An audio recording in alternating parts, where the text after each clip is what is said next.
current research says that you don't necessarily have to feel terribly stressed in order to be stressed out.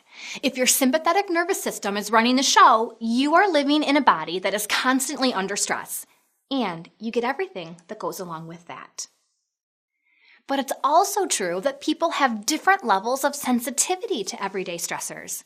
Some people can tune out most of the world around them, while others react to every single noise and distraction. When it comes to stress reduction, we all have different needs. When you know your needs, you can set up an environment that is most likely to keep your parasympathetic nervous system in charge. One strategy is to take steps to reduce stressors.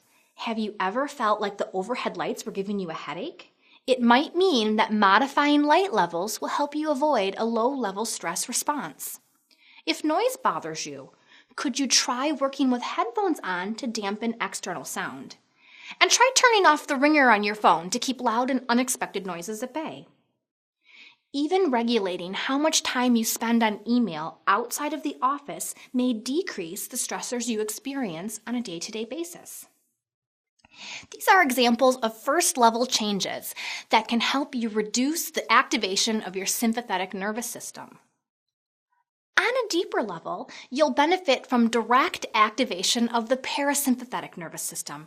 Remember the seesaw analogy. The effects of the sympathetic and the parasympathetic nervous system work in opposition.